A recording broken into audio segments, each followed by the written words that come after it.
Hi, my name is Ryan Rydell. Today is May 3rd.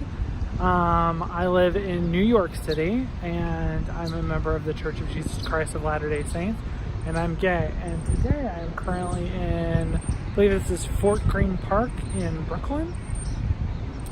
And I pre-recorded this because I'm out on military stuff currently.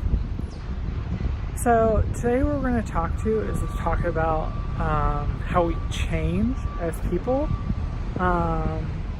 So I think that we need to be open to the possibility of things are going to be changing over time, and that Heavenly Father knows what's best for us and when the time is right for us to do things.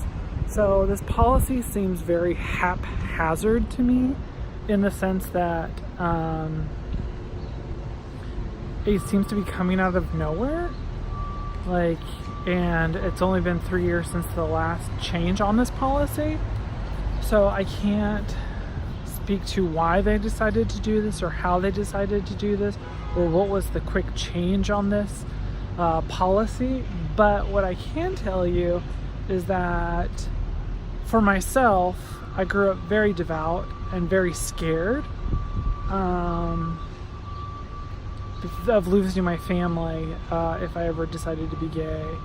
And then I turned into a young man who was faithful that I'm not going to lose everything, and then made a deal with God and said, hey, if I go on a mission and serve really good for 2 years, when I come home you're going to make me a heterosexual young man, and I'm going to get married in temple and I have kids, just like it talks about my patriarchal blessing, which is important to members of the Church of Jesus Christ of Latter-day Saints.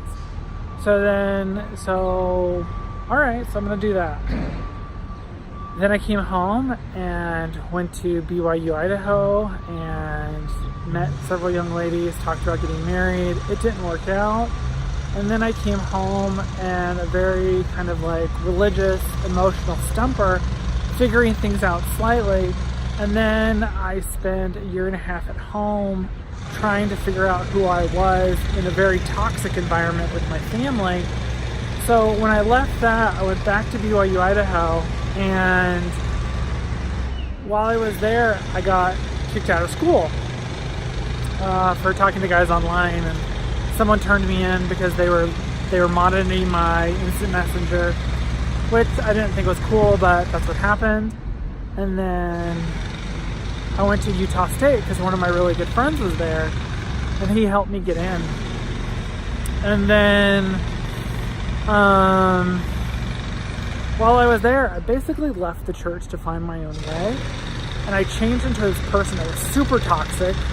I was super aggressive towards the church and super aggressive towards its policies, and then a lot of things started to happen with me, and because Utah has such a high population of Mormons in it, I started to have personal quandaries about actions of other people's, which I'll probably get to talking about on here eventually, and figuring out how do these actions and my actions,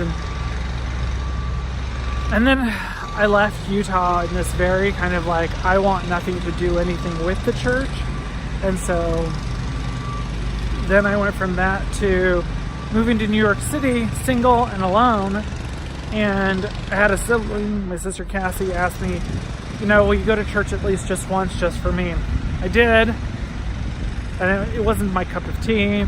And then I was asked to go to a young adult thing, and I met somebody who was like, let's be friends. And because of that, it led me coming to the church and having faith and prayer in the Book of Mormon again, and remembering what that faith is like. So as you can see, I've changed a lot over the years, and it's not a bad thing to change, but we have to find change that is respectful to us. Head north on Washington Park toward Myrtle Avenue. And I really strongly believe that we're starting to be part of a church that's more inclusive and less exclusionary. And I really love the things that are happening. And if you don't love the things that are happening, or the changes that are happening in your area, help facilitate them with love and kindness. You're always welcome to sit next to me at church. I'll just ask me